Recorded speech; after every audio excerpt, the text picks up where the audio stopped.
Siyanibingelela egameni lenkosi yethu Jesu Kristu. Ulinda okhulumako ngakaNkosi isibongo. Ngibonga umusa kaNkuluNkulu. Ngibonga Jehova, ngibonga Simakade, ngibonga inkosi yethu Jesu Kristu, ngibonga amandla moya ingcwele. Sithi makukhanye kizo zonke izindawo nabo bonke abantu abazolalela lezi zimfundiso nalena milayezo nalezi zambulo. Ngizawunxusa enkosini uJesu, nginxusele lokho engizakukhuluma lapha okuzoba isifundiso kubantu bakaNkuluNkulu, kubavula amehlo, abanye kuzabakhulisa kamoya. Baba wethu engcwele, siyabonga Nkosi egameni lenkosi yethu Jesu. Sibonga wena Nkosi yami, sibonga amandla akho uNkulunkulu Jesu, sibonga igazi lakho Nkosi. Wena lo wasifela Nkosi yami, ngegazi lakho saphiliswa, sasindiswa, nezono zethu Nkosi yami zathethelela zahlanzwa. Nanamuhla Nkosi yami sithi uphakeme, nanamuhla sithi ungcwele. Njengoba likaDavide lithi mbonge uJehova mphefumulo wami. Nako konke okuphila kimi makubonge wena Nkosi. Ngithi udumo lwakho nezibongo zakho nabo bonke abantu Nkosi abayolalela lesi sifundiso, qela ubapha amandla. Ngiyacela babavule Nkosi yami izindlebe zikamoya. Baba Nkosi, nenhliziyo zabo seziyahlambuluka, ziyahlanzeka. Babe ngcwele ngokuba wena ungcwele. Ngiyalibonga igama lakho Nkosi. Ngiyabonga uNkulunkulu wami. Amen. Bazalwane, ngingathanda kuletha nazi imfundiso. Lokhu esiza kukhuluma lapha sinethemba ukuthi abantu kuzabavula ingqondo, abantu bazokhula kamoya, abantu bazovuleka amehlo kamoya. Sizokhuluma nje ezinye zezinto esiza kuyikhuluma zijulile enkosini uJesu. Kunemfundiso eziye zehle kimi, uthola ukuthi zilethwa ingilosi kaNkuluNkulu. Ingilosi mayikhuluma nami ikhuluma ngezindlela eziningi ezahlukene. Kwesinye isikhathi kuba isibonakaliso noma umbono, kwesinye isikhathi kuba amaphupho, kwesinye isikhathi kuba yizwi elikhulumako, kwesinye isikhathi kuba umzindlo othile, kwesinye isikhathi kuba ingcoco eyenzeka ngaphakathi kimi enhlizweni yami. Ingilosi kaNkuluNkulu isuke ingifundisa izinto eziningi kakhulu. Naloko engizakukhuluma lapha okulethwe ingilosi kaNkuluNkulu, ngifundiswa na umoya oyingcwele. Namuhla ngingathanda ukukhuluma ngomphefumulo womuntu, ukuthi umuntu makahamba lapha emhlabeni uya ezindaweni ezihlukahlukene, asiyi endaweni eyi-one. Umphefumulo womuntu mawuhamba la emhlabeni ngale kamoya, noma singathi ku-afterlife, kunezigaba ezithile lapho umphefumulo womuntu uzowuhamba uzulazule khona. Njengoba nawe la emhlabeni uthi mawuzalwa, awuzalwa nje usumdala, kodwa uzalwa uyingane encane, kuhambe igaba ezithile kuze kufike isikhathi ube mdala, ugcina usushada. Mangabe uyashada ube nekhaya, ube nabantwana bakho. Nangale kamoya masodlulile lapha emhlabeni kunohambo oluthile umphefumulo wakho ozolithatha. Malibonga igama likaJesu. Imphefumulo yethu mayihambile lapho umuntu asaswelekile lapha emhlabeni, asiyi eindaweni zinye. Kunama location amaningi spiritually. Angikhulume naku bazalwane, inkosi yomusa ibe nathi. Kunempi eliwa ungakazalwa wena, thola ukuthi usasesibelethweni sika mama, noma usangakabanga esibelethweni sika mama, kodwa umama usamelelwe ukwamukela umoya ozohlala kuleso sibeletho kuze kuzaleke ingane. Kunempi elwako ungakazalwa. Enye uthi uyilwa ukule process usesibelethweni. Kungaku Davide kumaHubo 23 uthi inkosi noma ngihamba esigodini sethu ngizilokufa ngesabo kubi. Kube khona impi ozoyilwa usuzelwe. Uthola ukuthi usuzelwe lapha emhlabeni, kube nempi okufuneka ubhekane nayo uyilwe. ngoba la emhlabeni kuyaliwa kunga Apostle Paul base Efesu 6:10 uthi cinani emandleni kaNkulunkulu amakhulu. Mawucinile emandleni kaNkulunkulu amakhulu kunengi omelana nako okwaziko nongakwazi uba ne-victory. Njoba asho Apostle Paul wathi khulekani ningaphezi baseThesalonika 5:17 bokuqala. Simelele ukuthandaza singaphezi kunengi okunqobako. Kube khona impi oyilwa ususebudaleni bakho noma ususondele egodini lethunzi lokufa. Kukhona impi eliwa abantu uthola ukuthi usuzondlula emhlabeni kube khona izimpi ezivukako. Abanye badlula emhlabeni ngezimo ezingafanani babizwa ngezimo ezingafanani. Omunye ubizwa ngokugula, omunye uyagwazwa, omunye uyadutshulwa, omunye kuba nezitha, abanye baya sacrificewa. Kunezimpo ozozilwa ngaphambi kokuthi ungene egodini lothunzi lokufa. Kube khona futhi izimpi ozilwa songale egodini lethunzi lokufa. Akusho ukuthi nabakungcwaba sekuphelela lapha. Kunabantu abangakhona ukuncoba ithuna. Kunabantu ababa trapped nasebahambile lapha emhlabeni. Thina sishiye singcwabile sithi nje konke kukahle, they are resting in peace. Kanti labantu labo they are trapped somewhere kuma spiritual location ahlukahlukene. Kunempi eliwa usungale kwethuna. Kungako mafunda incwadi kaJude 1:9 ufunda ngoMichael noSathane belwela umzimba kaMoses. Why balwela umzimba kaMoses? Ngoba uMoses usendlulile emhlabeni kodwa umzimba wakaMoses waliwa. Kuliwa impi ku after death, kunempe khona. Malibonga igama likaJesu. Umzimba kaMoses uSathane wawuqinga waze wawuthola afuna lo yamzimba. Kwathunyelwa ingilosi uMichael ukuzosusa uSathane ukuthi angafinyeleli ukuthatha lo yamzimba. Khumbula ngikhulume ngama spiritual location ahlukahlukene imphefumulo eyakhona. Mawufunda uDaniel chapter 10 ibalekile lencwadi kaDaniel chapter 10 ngoba isifundisa okuningi. Kukhona la ingilosi efikako kuDaniel ithi ngavalelwa namakhosi asePersia, yavalela nama ancestor, yavalelwa namakhosi asePersia. Ivalelwa kuphi? Etilongweni elithile. Ilocation nayo leyo. uSathane uyazi ukuthi lo mzimba yipi ayinonthing bekayifuna lapha ukuyokwenza another kind yoMoses ezofike imeka moya izokhona ukuthi noma thi uNkulunkulu uthumela omunye umuntu onamandla kodwa that ayinonthing kaMoses isebenza ukuopposa le ayinonthing kalomuntu kaNkulunkulu azoba mthumele. Uyazi uSathane ukuthi yina creator lama chamber ahlukahlukene. Ilocation nayo leyo. Kunabantu abangakhoni ukulincoba ithuna, abangakhoni ukuwela, ababa trapped mase kumele baye endaweni yokuphumula. Malibonga igama likaJesu. Kunezimpi ezikhona bazalwane. Ngelinye ilanga kufika ingilosi kimi, ithi ingilosi kimi, Linda, uyazi ukuthi wena mawuhamba lamhlabeni kufuneka masihambile lamhlabeni uzokwenza umsebenzi engiwenzako nami. Ngithi mina umubi lo msebenzi owenzako. Ithi ingilosi kimi lo msebenzi engiwenzako kufuneka uzohlambulula abantu. Ubahlambulula abantu bazokhona ukuwela ku afterlife.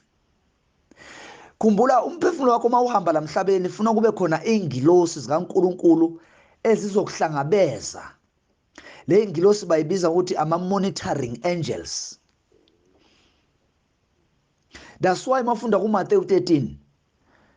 KuMateyu 13 kukhona lapho uJesu Kristu akhuluma imfihlo, akhuluma ngabavuni. Lapha athi khona isitha satshala nembewu. Mateyu 13 from 27 to 30 akhuluma ngabavuni. Athi isebenzi zizovuna wathi cha ningawudephuni lotshani lindani isikhathi esifanele. Akhuluma ngama harvesters ingilosi. Into enzeka ku afterlife. Kunengilosi ekufuna zifike zikwamukele zikuthathe zik-escorte la kumele uye khona. Malibonga igama likaJesu. Kunengilosi ezisebenza ngale ezinika abantu direction. That's why ufunda nawufunda kahle ku Luke 16 ukhuluma Luke 16 ukhuluma ngesicebi noLazarus. Uyazi ukuthi ku Luke 16 bakhuluma enye imfihlo bathi uLazarus wathi makahamba emhlabeni kwafika ingilosi zamthatha zammikisa esifubeni sikaAbraham. Ilocation nayo leyo ekamoya spiritual. Esifubeni sikaAbraham is a spiritual location ngoba uAbraham khumbula uNkulunkulu wabathembisa abantu bakhe abazohamba bemkhonza ngokweqiniso. Wathi uyabanika izizwe bayobusa phezulu kwezizwe over nations. Ukhuluma ngama spiritual realms. Ngoba nathi noma singaba izizwe ezingakanani lamhlabeni kodwa asibuye endaweni eyi-1. Ukhuluma ngeindawo ezijulile ezifihlakele kamoya. So uAbraham kune location kaAbraham ekamoya ngoba uAbraham is the father of faith. Wayakhona uLazarus kodwa mawufunda kahle isicebi ufunde lapha ku 16:22 to 23 lithi kodwa isicebi safa sangqwatshwa hayi sathathwa sangqwatshwa. Uyabona sebayahlukanisela. Kukhona abantu abasegodini lokufa abazoya endaweni ethile. Kukhona abantu abazohlangabezwa ingilosi. Ende lokhu kujulile bazalwane akuyi kakhulu ngoba abantu banale lezi zinto esikhuluma kezinye azingenkolo kakhulu. Uyazi uNkulunkulu makathi ku Matthew chapter 5:8 makathi babusisiwe abantu abanenhliziyo ehlanzekileyo ngokuba bayombona uNkulunkulu. Ukhuluma na wonke umuntu ophilako lapha emhlabeni. Ngoba akekho umuntu onganayo inhliziyo ophila la emhlabeni. Sonke sinenhliziyo. Kodwa uzwe ukuthi Jesu masekakhuluma ngale ku Revelation bo chapter 3 makathi onendlebe makezwe ukuthi umoya uthini. Isamari.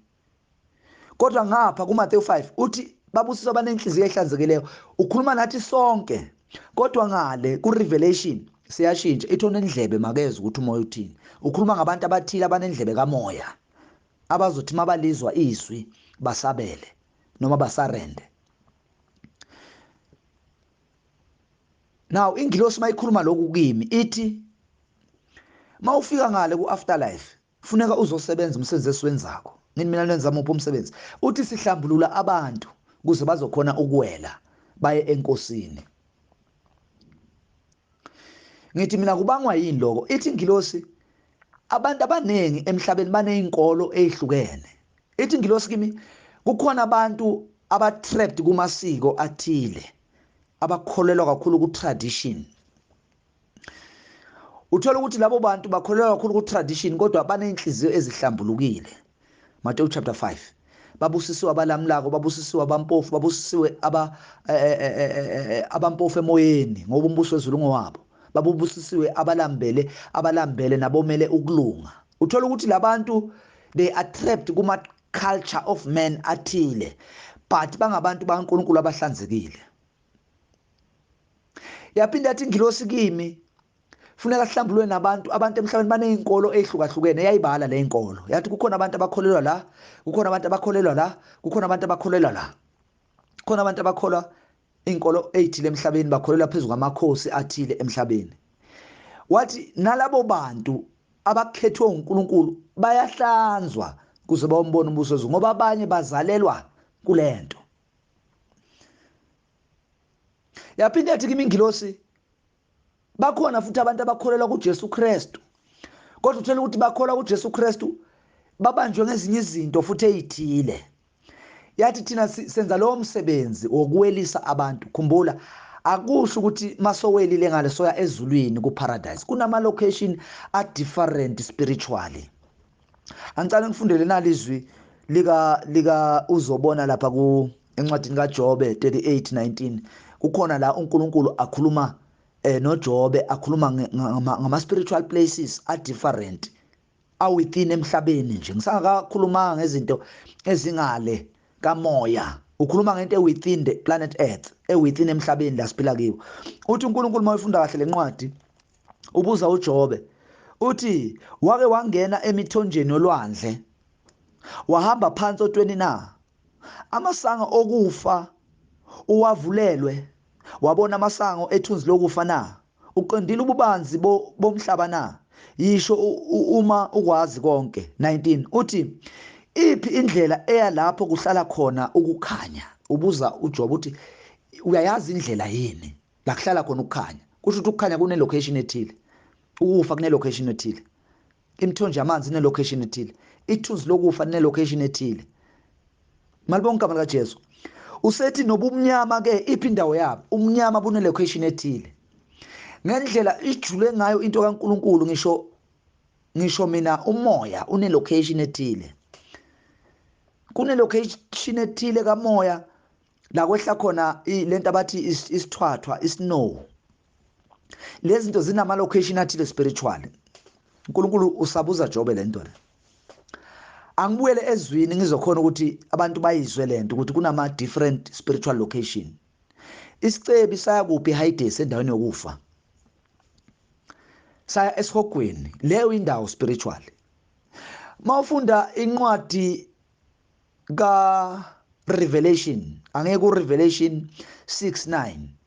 Kusambulo 6:9 likhona la lithi khona izwi kunemphefumulo ephansi kwealtar likaNkuluNkulu ekhala kumihla namalanga ukuthi uNkulunkulu uzoyiavenger nini. Ithi uNkulunkulu silwele ngoba khona abantu abasibulala bachitha igazi lethu. Uyayibona lemphefumulo le ekukhunywa ngayo la iphansi kwealtar, ilocation leyo. Ufunde iRevelation 22, ufunde from verse 15. Kukhona lapho kukhulunywa khona imfihlo ukuthi kukhona abantu abangakhonanga ukungena emzini. Likhuluma ngombuso wezulu, abangakhonanga ukungena, abangaphandle. Bese liyabachaza labantu ukuthi banjani labo bantu labo abangakhonanga ukungena kodwa bangaphandle esangweni lasembusweni wezulu. Ilocation kunabantu abeme lapho. Liyabachaza lithi bayizinja, banobufebe, banamanga, bathanda impilo yamanga, bayathakatha. Abantu abaphila ngokukhonza izithixo. Liyababala lithi babusisiwe labo abahlanza izingubo zabo, bahlanze nezintambo zabo, their robes, ngokuba banemvumo esitheleni sokuphila, ngokuba bayongena esangweni. Kodwa lithi laba bangaphandle, indawo nayo leyo. Ufunde la uJesu Kristu la kakhuluma khona imfihlo.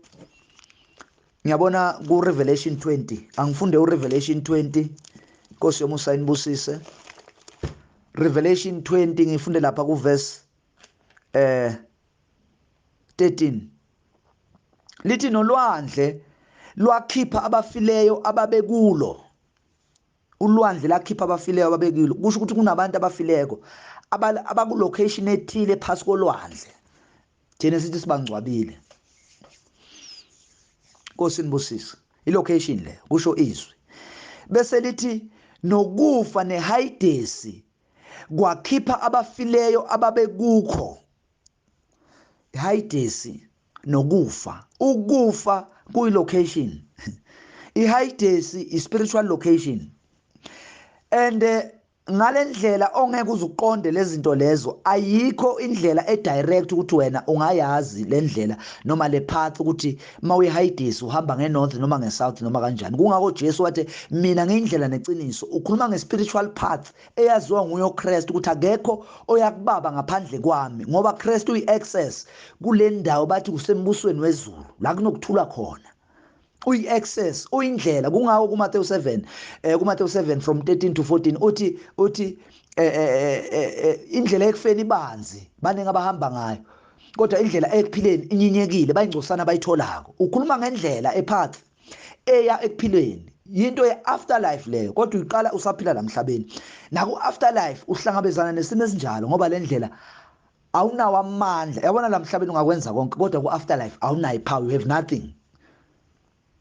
Ubhekane nesimo esinzima kakhulu ngoba ngala unayo imandla, awunamandla. Kunemimoya evukako evukela abantu bathathu ibamikise ematilongweni. Kuneyingilosi zikaNkuluNkulu ezifike zivule izincwadi kuhlolwe impilo yakho before undluliswa. Kuneyingilosi ezima gatekeeper. Noma ungaya ezulwini le gate alivulekile. Kuneyingilosi ezimile lapha. Kungako mawufunda ku encwadini kaGenesis khathi uAdam noEva bona wabakhipha uNkulunkulu ensimini yaseEdeni, wathi nakabakhipha wehlisa amakerubi nenkemba yayivutha umlilo yehle enyuka lapha namakerubi ukuthi uAdam bangabuyeli lapha nenzalo yakhe bangabi neaccess kuleya ndawo. Lapho you are powerless. uKristu kuphela nezingilosi zakhe ayithumako. Angivule naye incwadi futhi kukhona lapho uJesu Kristu akukhuluma khona kuLuke 23:42-43. Mawufunda kahle kuLuke bekunamasela amabili, isela eli1 lathi Inkosi uzungikhumbule mawufika embusweni wakho. Wathi ngicinisile ngithi kuwe namuhla kuyaba njalo. Akhuluma ngeparadise. Mawutranslate ku-English likhuluma ngeparadise. Ilocation nayo leyo. La uKristu athatha khona isela wolibeka khona ngoba laphenduka esiphambanweni. Lamazi njengenkosi njengenkosi nomsindisi lakhola kuye. Kodwa mawuyifunda kahle akusikusembusweni kaNkulunkulu. Akusiko la kuhlala khona Jehovah Almighty Father. Iparadise ethile yabantu abathile abakhona ukungena kuleya ndawo. Ungasho ukuthi kusezulwini, but akusho ukuthi kusezulwini lesithathu likaNkulunkulu. Ilocation nalo. Khumbula kuJohn 20:17 uthi makafika lo muntu wesifazana sabona uKristu wathi ufuka umthinta wathi uKristu ungangithinti ngoba ngisengakanyukeli kuBaba. Touch me not for I have not ascended to my Father. Kusho ukuthi uKristu wayengakanyukeli to the Father la kuhlala khona uJehovah Almighty. La kunesihlalo khona sobukhosi ayibusa njalo kunaphakade inkosi yamakhosi. Kodwa isela wathi ngizoba nawe namuhle eparadise, kodwa asho iparadise elinye la kuya khona abantu bokuphumula. Njoba ngiceda kusho ukuthi no Lazarus wamikiswa kuAbraham's bosom, iparadise lelo. Lokho ufuna ukuvule amehlo ukuthi kuneyindawo ezihlukahlukene banqana abantu abakhona ukunqoba ithuna. Ingilosi yathi mayikhuluma kimi lokhu yathi ingilosi kimi ufuna wenze lo msebenzi lo uzobuya uhlanze abantu. Ngajula abazalwane ngaba nesikhathi ngikhulekela lento ngoba zange ayiqonda ukuthi isho ukuthini ungilosi. Kunabantu bakaNkulunkulu ingako ufuneka ungayijwayezi ukuba abusive kwabanye abantu nokubagceka nokubajaja. Khuluma iqiniso, ukhulume lokho othunywe uNkulunkulu, kodwa ungajwayela ukuphila impilo yokujaja abantu, yokucriticize abantu, yokuhlulela abantu, yokwenza zonke izinto ezimkhiba ube abusive kwabanye abantu. Uzibone ngathi ungcono abanye abantu abekho ngcono. Kunezimfihlo engizibonile mina. Kungako mawufunda kahle iBhayibheli, ingilosi uMichael, uSathane wafika azothatha umzimba kaMoses. Kodwa ingilosi uMichael azange yakhuza uSathane ngeauthority yakhe Michael. Cha, azange aba abusive kuSathane ingilosi. Kodwa yathi uNkulunkulu yakhuza. Wakhuza Sathane ngeauthority ekuKristu, ngeauthority ekuJehova. Azange afika ukukhuluma amagama ahlambalazako. Uyayizwa lento le? So nathi la emhlabeni simelele ukuthandana sonke, wethu umuntu ukulenkolo ohambisana nayo noma akekho kulenkolo leyo. Ukuthi bakhulekele abantu baNkulunkulu ubacelele indlela. Noma ungafunda kuGenesis kukhona la uNkulunkulu afika nezigilosi mabayo bhubhisa iSodom and Gomorrah. uNkulunkulu makafika lapha watshela uSara ukuthi ngomnyaka osonke ngizabuya kuwe, asho ukuthi uzaba akhulela. uSara zange akholwa. Kodwa uJesu Kristu azange athi ngoba akakholwa wasukhuluma izinto ezimbi kuSara. Cha. Wakuzwa wazamuzwa wathi yini ekuhlekisako. Wakhuluma naye kahle. Kodwa wabusiseka uSara yizange akholwa phambi kwenkosi. Manje nathi wethu umuntu ukholwa kulento okholwa kiyo noma akakholwa, ungabi abusive kulabo bantu. Khuleka uhlale uhlanzekile ngoba lisamile izwe lithi babusisiwe abanenhliziyo ezihlanzekileyo ngoba bayombona uNkulunkulu. Incwadi yosibamba ezulwini Mateyu chapter 5.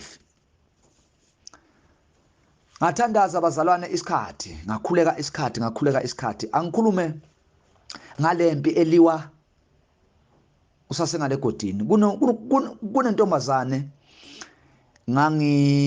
iphiwo zabantu azifani. Mina uNkulunkulu wangibusisa ngeziphiwo eziningi, kodwa ezinye zazo ngikhona ukuthi ngiaccess izinto eziku afterlife. Kodwa lokho angikwenzi ngokuthanda kwami, kusuke kuwumusa kaNkuluNkulu. Kungawo ngelinye ilanga mangikhula ngiattenda umngcwabo ezihlobeni zami ngama Friday kwakuvama ukuba nalento abathi night vigil, kuyalindelwa kube kwibhokisi thina besasebancane sikhula lapho, kodwa uthothi uyaqonda ukuthi umuntu ohambile lapha ekhaya. Kodwa lo muntu bebathi bambekile lapha, mina ngathi mase ngiyolala ekamerweni ngafike ngamthola alele embhedeni wakhe ekamerweni lakhe avala amehlo alele. Ngashaya uvalo, azange atshela umuntu leyo ndaba, ngabaleka ngayohamba ngayoyivalela ekhaya. Azange atshela umuntu le ndaba. Yangiphazamisa enqondweni ukuthi kuza kanjani umuntu abathi bayamgcwaba, ibhokisi lilapha kuyasontwa Friday, kodwa lo muntu ulele ekamerweni lakhe. Ngafike ngambona mina, kanti kucala ubunzima empilweni yami yokubona izinto ezijulile.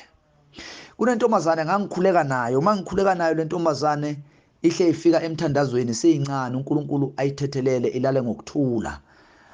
Lo ntombazane bekahle eza emthandazweni masikhuleka, wayenesifo sokuwa nje, isifo sokuwa epileptic, ahlangabezana nezimo eziningi noma sesikolweni kube khona imemory loss eyenzakalayo yize sesikoleni, inqondo yakhe ilahleke nje ibe sehlani nje, wandering around. Samkhulekisa kwangathi bangqono. Yazi usathane unamaqhinga anayo, uyabenza abantu bagcine bangasafika emthandazweni, bayeka phakathi nendawo kungakaphethwa ngoba kuyaliwa la ngaphandle. Kwaba nesikhathi ngingasamboni ngoba nami ngumuntu owenza imisebenzi eminingi. Bathi nase bangitshela kibo, bafika kimi bathi sicela usikhulekise sibhekane nesimo esiso, indodakazi yethu ibhekane nezimo eziso. Ngathi hawu, mina dala ngamgcina angisamazi, kodwa ngaya kuyosigucela lesimo, ngasigucela enkosini, kwathola ukuthi ngalawo malanga uzondlula emhlabeni. Kwaphela nje ilanga eli-1 bacetha kungitshela, ngakusasa wabandlula umntwana, kodwa ngase ngigucile nguNkulunkulu. Uthi asandlulile, selidlulile ilanga nje, malanga noma amabili. Ngathi mangilele ebusuku ngahlangana naye kamoya, lo mntwana loya wayezula kumnyama, asendaweni eminyama ngoba sathi masidibana. Ngathi hawu, ula ukuphi la ukhona khona? Wathi angazi, ngisebumnyameni. Ngathi la ukhona khona ingilosi zikaNkulunkulu zike zafika yini ukuzokuhlangabeza? Wathi akunalutho, ngisebumnyameni. Lathi izwi kimi, khuleka, ngisasibonakalisweni ekujuleni kobusuku.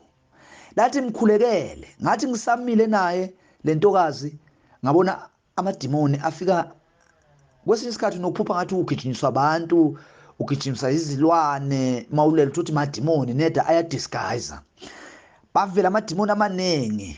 Ngakhuleka ngawashaya adeda lamadimoni. Lase lithi lezwi, buka lo muntu akakhona ukuwela. Yathi msuse lonke lo pende alifakela ebusweni. Umntwana wayefaka upende, apende inkophe zakhe, afaka ama-eyelash, esandleni kunamabhengela nalapha entameni, ubucwebe. Lento uwela nayo ngale kamoya ifika ivele ngale. And mayivela ngale, khumbula John 14:30 lathi angisayokhuluma okuningi nani kodwa uyeza umbuso wethu, kodwa kimi akanalutho. Akhuluma ngeproperty of the devil. Lo mntwana watholakala neproperty, wamiseka waba sebumnyameni. Lathi izimsuse yonke lezi zinto, ngamkhulekisa. Ngamsusa lo pende ebusweni, ngamsusa lamabhengela ezandleni, lamanethlisi, ngamsusa lento konke, ngamthandazela. Ngathi mangicela kumthandazela, kwakhathi kuba nelanga labe sikhona khona. Khaya kibo balungiselela ini? I-funeral. Ngase ngimbona wathi kimi, ngicela usale ungiphelezela ngingene ekhaya. Ngabona kukhanya nakibo la kayongena khona bamlungise, ngoba i-funeral yomuntu bazalwane, before umuntu angcwatshwa la ucala angcwatshwe spiritually, kukhanye ngale kamoya before ngapha. Malibonga igama likaJesu. Kwakhanya, ngambona angena egate khaya sekukhanya, ngezwa ingilosi zihlabelela kulela bala. Wawela lo mntwana wathi kimi, ngiyabonga, ngaphaphama. Azange kube malanga mangakhi uNkulunkulu wanginika i-feedback wathi usekawelile, but angisho ukuthi usezulwini likaJehova, kodwa usendaweni ethile enokukhanya. malibonke igama likaJesu. Mhlawumbe inkolo abantu abanokukholwa okuthile bazohamba bathi kwenze kanjani lokhu. Ngifuna kubuyela kulento yale ngilosi eyangifundisa yona, ngoba le ngilosi yathi mayikhuluma yathi umsebenzi wakho ozowenza ngalo uzohlambulula abantu, uzothandazela abantu, kodwa uzoqala la emhlabeni. Ngikhulekela abantu sibatshele iqiniso, sibatshele izinto ezingabavimba ezingababopha, bathi nabangale futhi ngiyokwenza lo msebenzi loyo. Injalo lento bazalwane, le anointing ihamba nawe. Kungako phela uJesu Kristu makasentabeni kwabonakala uElijah, kwabonakala uMoses. Bo Elijah spiritually bayilento vele bebayiyo lapha. Le anointing yayikibo ba they've passed through that anointing. That's why kwamele beze kuKristu bazomnika bazomnika ikhiya eyithile bebayiphethe emhlabeni ekhathi basaphila. Kunjalo. Ngathandaza ngasikhulekisa lesimo, kwathi ngelinye ilanga yafika ingilosi kimi yangitshengisa lesimo, yathi kimi ngangisekulaleni lapha, yathi ingilosi after isikhathi ngiyabona kwaphela ngisho bo 6 months ngingayicondi lento. After bo 6 months ingilosi yangitshengisa yathi kimi buya sambe ngizokutshengisa ukuthi ngangikhuluma ngani ngalela la, ngoba zange waba nokuqonda. Masimile nengilosi kungathi simile endaweni ngumgaqo, yathi ingilosi ubuke la kuzovela khona abantu. Labantu abazovela nganayi i-direction, bantu abafile emhlabeni. Bazovela bahlukahlukene, abanye bangqolile, abanye bavela bebayiqhwala. Thothi la emhlabeni umuntu wagcine anesifo esithile bamnquma inyawo. Omunye mhlawumbe uzala wagcina sihamba nge-wheelchair, abanjwe i-stroke. Omunye bamnquma mhlawumbe isandla. Kunenga ukugula abantu abahamba nako la emhlabeni. Yathi ingilosi imali bonke labantu abeza lapha funa sibathandazise, sibahlanze. Ngaboniswa lento, ngathi mangimile kunabantu abangakhona ukuwela ngale, bangakhona ukunqoba ithuna. Ngathi bangimile ngabona ene bazalwane lokho engizokukhuluma ukwazi ukuthi nalithi iBhayibheli babusisiwe abanenhliziyo ehlanzekileyo. Thanda umakhelwane wakho njengoba uzithanda wena. Lento le ayingi ukuthi wena ukholwa kuphi. Ifune kuyenze, ungathi uyenza ngoba uyiChristian, mangose iChristian awuyenzi. Fune kuyenze lemthetho kaJehova. Sonke all of us funa sihlanzeke, funa sibe nothando sonke. Ngoba uNkulunkulu lithi izwi, uNkulunkulu ngiyabona kuJohn chapter 3 wathanda izwe kangangokubanikela ngendodana yakhe. Wakwenza ngothando konke. Ezweni uthola abantu abahlukahlukene abangafana nangomqondo nangezenzo. Ngathi mangimile lapha ngabona umuntu owokuqala, umuntu engambona weza umunye ubhuti ongathi mude, Nkosi yami.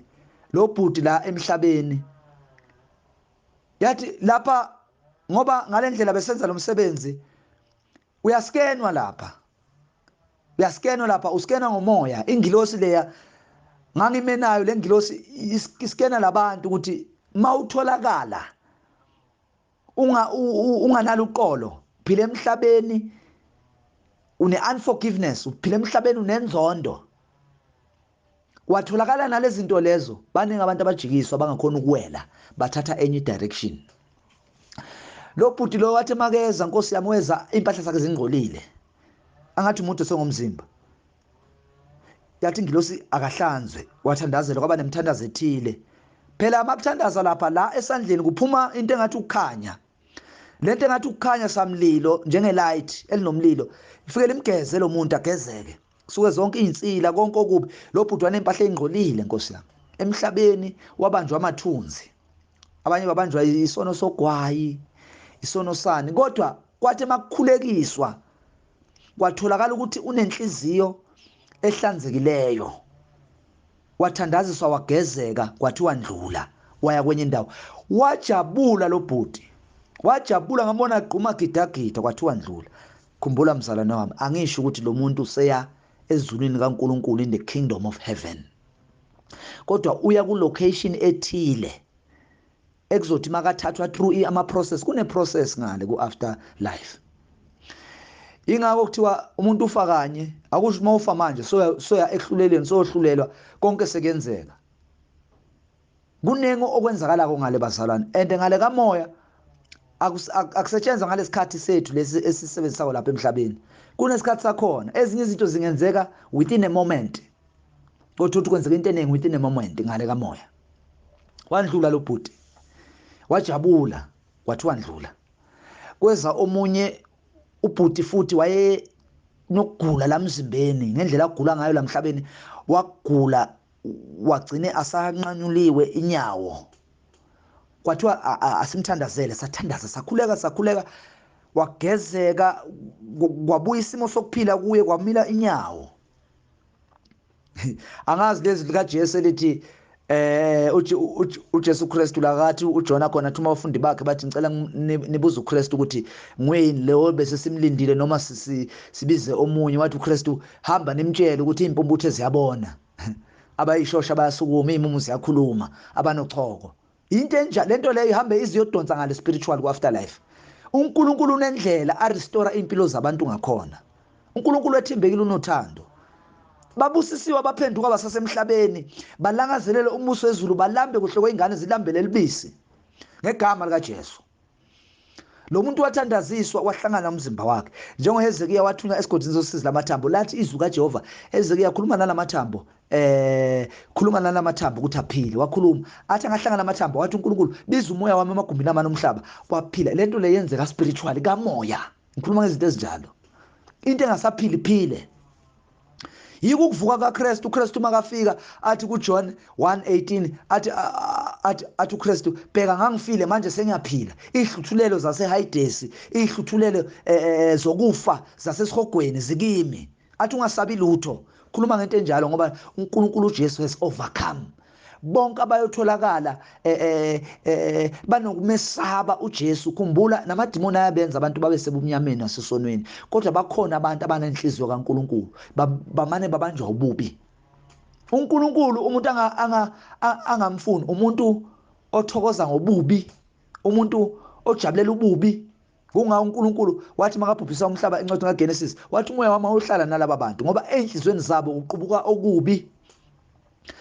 Khumbula na kuMateyu, ngiyabona kuMateyu kuMark 7:20-23 la ukhuluma khona ukuthi umuntu ungqoliswa yini, imicabango emibi, umona, inzondo yini, inhlebo, konke okuqubuka la ngaphambili. uNkulunkulu uthi abantu abanjalo baphenduke bahlanzeke. Mateyu chapter 5. Yandlula le ndoda. Kweza enye futhi, yathi mayiza lenye yeza nayo futhi kungathi umuntu oyisishosha, wakhulekiswa, wahlanza, wasukuma. Khona kodwa umama womlungu ongazange awele, azange awele lo yamama. Ingilosi yathi masimthandazisa, yasiyamtshela ingilosi, wathandaziswa lo mama, wafika ngathi isilwane engazi ukuthi umzimba wecrocodile. Yabona la mhlabeni mawusoluqhubeka uphila ububi, la mhlabeni, wenza izinto ezimbi, unamagqubu, uzonda abantu, uyathakatha, wenza ubumnyama. Kune nature kaSathane oyithathaka, uthatha inature yobulwane. Mawusolwenza izinto abusive, uphatha abantu kabi, uliqola, wenza konke lokungahlanzekileyo, uthatha inature ethile yobulwane. Lo mfazi omlungu wathi makeza ngale, weza angathi isilwane, umzimba wakhe ungathi uyicrocodile.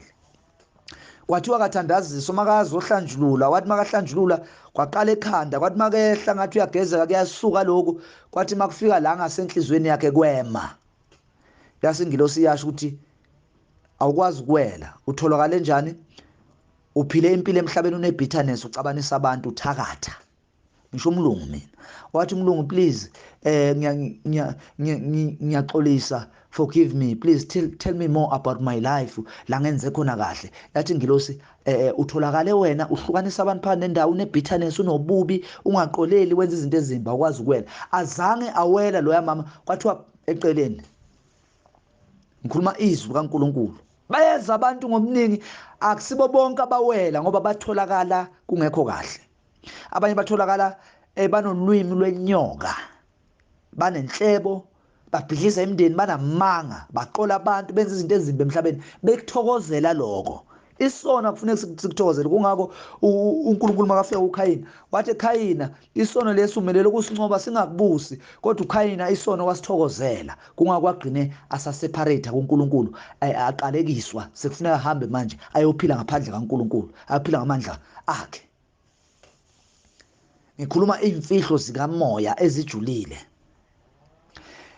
ngale kamoya kunengi okwenzakalako bazalwane. Uyabona ngeke ngathi mangibulela ngelinye ilanga kwathiwa uyabona abantu emhlabeni khona abantu esithi rest in peace, abayi, there's no rest in peace.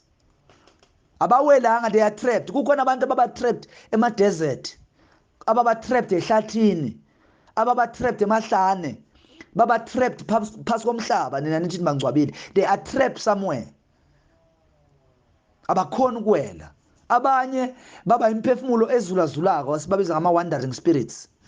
And ukuzulazula kwakho emhlabeni angeke uzule isikhathi eside, ngoba nemimoya yobumnyama izobe isikhona, ikhulu, iphathi mandla zizobe zikhona nazo, sithatha abantu zobafaka ematilongweni. Kanti kungani bazalwane mawufunda kukhona lapho uJesu Kristu ku 1 Peter 3:19 to 20 uKristu lithi izwamba oshumayela bomoya bebasematilongweni. Kunemimoya ethile abangazange balizwa ivangeli basematilongweni ngenye location leyo, kodwa uKristu waya lapha ayishumayela lemimoya ukuthi yenze njani, itransforme iye kwenye ilevel econsciousness. Kunengo kwenzakala ngalo ku afterlife.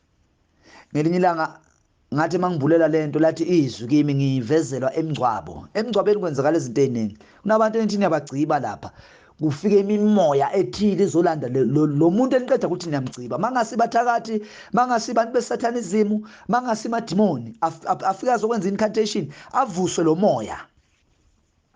Abantu bakaNkulunkulu abawele kahle lapha bathandaza benza imisebenzi emihle emhlabeni bayawela, bayalinqoba ithuna. Ngithi mangibulela ngelinye ilanga wathiwa kimi ukube abantu bemhlabeni bayazi lemfihlo ukuthi manibeka umuntu emathuneni kwesinye isikhathi ufuna nihambise bonke abantu nisale ninodwa nabantu abakhulekako babiyele lethuna ngomlilo, balizungeze ithuna lomuntu balibiyele ngomlilo. Khamba abantu abanye abangadingeki, kusala abantu abathile babiyele lethuna ngomlilo, balithandazele balibiyele ngomlilo. Ngathi mina yini lo wathi inkinga umbuso wasemanzini, the marine kingdom, ithebula imphefumulo abantu abaningi emthini yabangcwaba emhlabeni bahambe bayele phasi kwamalwandle. Njengoba ngifunda manje, ngifunde incwadi ku Revelation 20:13. Malibonga igama lika Jesu. Yazi ngelinye ilanga bazalwane ngike kwahamba umuntu ngangimthanda enhlizweni yami owangikhulisa. Salwa impi naye, silwa impi ukuthi aphile, sekumhlasela ukufa nokugula. Nathi sesiqonda ukuthi ukufa sekufikile. Ngamkhulekisa sakhuleka, kodwa kwathola ukuthi izinsuku zakhe ziyafinyelela ekuhambeni. Ngathi mangimkhulekisa ngelinye ilanga uNkulunkulu wamkhumbula, ngoba ngathi mangimkhulekisa kwavuka ingoma kimi ngaphakathi enhlizweni yami yathi ngiphe baba udondolo lokungena ezulwini. Kwavuka lengoma nje, ngabathi ngiyathandazwa kwavuka ingoma. Ngalesa sikhathi ngangakakhuli kahle ukuqonda izinto zikamoya, kanti lo muntu vele besekawelile, besekawela vele, besekufuneka wele vele. Akukho besingakwenza thina, besithandazela umzimba nje kuphela, sithandazela inyama, kodwa umoya wakhe awusekho la. Ngoba vele kwandlula amalanga amabili wahamba, kodwa wahambela esibhedlela. Uthe makahamba asesibhedlela ngangilele endlini. Ngalesikhathi esavuswa ngaso kwathiwa useshile emhlabeni, saba nako ukudideka nokulila eyintatha, ngabuyela ngayolala. Ngathi mangilala ngalala ngiyabona i-hour, wafika la kimi, wafika wathi Mahlombe, wathi vuka impi ikhona, vuka kuliwe, kuyaliwa, vuka kuyaliwa. Ngathi mangiphapha ngambona phuma la kamereni ngangilele khona njengomuntu othukile, kwaliwa. Ngoba lo muntu ngendlela bekuliwa ngayo, bakhona abagangi bobumnyama bebafuna ukumthatha bamtraphe somewhere, bamvalele ekamelweni elithile, bawumsebenzisa umsebenzi othile wobumnyama. Wafika kimi wathi kuyaliwa, phaphama vuka. Kwaliwa bazalwana, hayi indaba okudlala. Lo muntu sambeka thina, kodwa mina bengikhona ukumbona angena, ngihlele eDainromo, angena ngimbona ngehlo likamoya, andlula laqeni kwami aya ekamerweni lakhe. Waqale wazula isikhathi. Kukhona abantu mangivuleleka emfihlakalweni zasezulwini, kukhona abantu esithi masibahambisa la emhlabeni abaye ekudeni, abanye baba lapha endaweni yasehlathini, abanye baba ngale esigangeni esithile bahlala khona. Ngivezele imfihleni engakhulu, abanye ngize ngithole kuthiwa hayi phela laba bahlala ku parallel world, izinto enizenzako bayanibona ukuthi nenza yini kodwa bakhona ukukhuluma nani ngoba kunomnqelo othile, kodwa bangale ku parallel world. Mangikhuluma ngikamoya ngihlangabezana nalezi zinto, abanye sikhulume nabathi hayi thina sila, thina sikho ekudeni siyabona konke neda sikhona ukufinyelela, kodwa sila emnqeleni othile. Abanye basehlathini, abanye baseyintabeni endaweni ethile. Kuningi okwenzakalayo kamoya bazalwane. uNkulunkulu anibusise. Ngizoqhubeka ngalesi sifundiso ngithandaze nani ngamandla aJesu ukuthi abantu bakhone ukuqonda imfihlo zezulu. Nkosi yomusa inibusise.